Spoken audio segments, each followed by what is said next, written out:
Hello everyone. सोचिए हम सब ने कितनी बार तय किया होगा, कल से पढ़ाई शुरू करूंगा, कल से मुझे जिम जाना है, या कल से नया प्रोजेक्ट शुरू करूंगा। लेकिन ऐसा हुआ नहीं।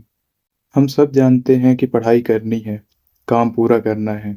फिर भी हम बार बार मोबाइल उठाते हैं, सोशल मीडिया स्क्रॉल करते हैं और कहते हैं चलो कल करेंगे। यही है प्रोक्रेस्टिनेशन। लेकिन सवाल ये है कि दिमाग हमें टालने पर मजबूर क्यों करता है, और इससे कैसे बाहर निकला जाए। असल में प्रोक्रेस्टिनेशन का मतलब ये नहीं है कि इंसान आलसी है, बल्कि दिमाग हमें शॉर्ट टर्म कंफर्ट देता है। जैसे मोबाइल चलाना, सोशल मीडिया स्क्रॉल करना या बस आराम करना। ये सब हमें तुरंत खुशी देते हैं, लेकिन असली काम जैसे पढ़ाई, मेहनत या कोई नया काम शुरू करना, ये मुश्किल लगता है। इसलिए दिमाग हमें उसे बाद में करने का बहाना देता है। इन सारी बातों को आसानी से समझने के लिए इस पूरी इन्फॉर्मेशन को 4 पार्ट्स में डिवाइड किया गया है। सबसे पहले हम समझेंगे कि प्रोक्रेस्टिनेशन है क्या, इन सब के पीछे हमारे दिमाग का क्या रोल है, प्रोक्रेस्टिनेशन क्यों बढ़ती है, इससे कैसे छुटकारा पाया जाए। तो सबसे पहले प्रोक्रेस्टिनेशन क्या है।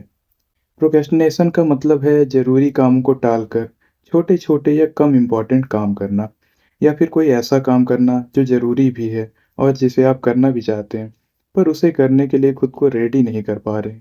यही है प्रोक्रेस्टिनेशन। जैसे पढ़ाई करने की जगह रील्स देखना, असाइनमेंट की जगह गेम खेलना और भी बहुत कुछ। ये आलस नहीं है, बल्कि हमारे दिमाग की वायरिंग है। क्या है इसके पीछे का साइंस, आइए जानते हैं। हमारे दिमाग के दो हिस्से इस खेल में एक्टिव होते हैं। पहला प्रीफ्रंटल कॉर्टेक्स और दूसरा लिम्बिक सिस्टम। प्रीफ्रंटल कॉर्टेक्स दिमाग का बॉस है।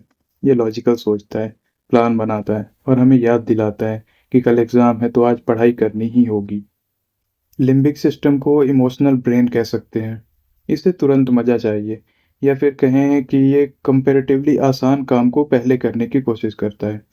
जैसे अगर हमें पढ़ाई करनी हो तो लिम्बिक सिस्टम कहेगा अरे यार, पहले थोड़ी रिलैक्सिंग कर लेते हैं, मोबाइल चला लेते हैं, फिर पढ़ाई करेंगे। जब कोई काम मुश्किल लगता है या लंबा दिखता है, तो लिम्बिक सिस्टम हावी हो जाता है। नतीजा, हम काम टालते रहते हैं। उदाहरण के लिए मान लीजिए आपको 10 पन्नों का असाइनमेंट लिखना है।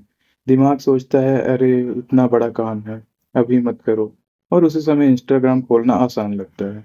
यानी आपका ब्रेन पेन से बचकर प्लेजर चुन लेता है। नेक्स्ट है प्रोक्रेस्टिनेशन बढ़ती क्यों है। प्रोक्रेस्टिनेशन बढ़ने के कुछ रीज़न हैं, जैसे फियर ऑफ फेलियर। हमें डर लगता है कि काम अच्छा नहीं होगा। Comfort zone. हमारा दिमाग हमेशा आसान और मज़ेदार कामों को चुनता है। जैसे सोशल मीडिया स्क्रॉल करना आसान है, लेकिन पढ़ाई या प्रोजेक्ट पर काम करना मुश्किल। परफेक्शनिज्म। हम सोचते हैं कि जब तक परफेक्ट टाइम नहीं मिलेगा तब तक शुरू ही ना करें। Lack of clarity. जब काम बड़ा लगता है और काम की क्लैरिटी नहीं होती तो ब्रेन उसे अवॉइड करता है। Instant gratification. Social media, video game, short video, ये सब तुरंत डोपामिन देते हैं, इसलिए दिमाग इन्हें इंपॉर्टेंस देता है। इससे कैसे निपटें।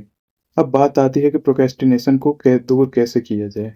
तो इसके कुछ तरीके हैं जिसकी मदद से कोई भी इससे छुटकारा पा सकता है। सबसे पहला, काम को छोटे हिस्सों में बांटिए। 10 पन्नों का असाइनमेंट लिखना मुश्किल लगेगा, लेकिन सिर्फ पहला पन्ना लिखो, आसान लगता है। दिमाग को ऐसे टारगेट्स चाहिए जो इजीली मैनेज किए जा सके। दूसरा, 5 मिनट रूल अपनाइए। सोचिए कि बस 5 मिनट काम करूंगा। अक्सर जब आप शुरू करते हैं तो दिमाग मोमेंटम पकड़ लेता है और आप काम जारी रखते हैं। थर्ड है डिस्ट्रैक्शंस कम कीजिए।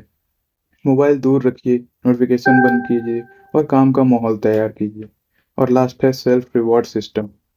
अपने दिमाग को छोटा सा इनाम दीजिए, जैसे असाइनमेंट के 2 पन्ने पूरे करने के बाद कुछ ऐसा करना जो आपको पसंद हो। इससे ब्रेन को मोटिवेशन मिलता है। तो याद रखिए, प्रोक्रेस्टिनेशन आपकी कमजोरी नहीं है, ये आपके दिमाग का नेचुरल पैटर्न है।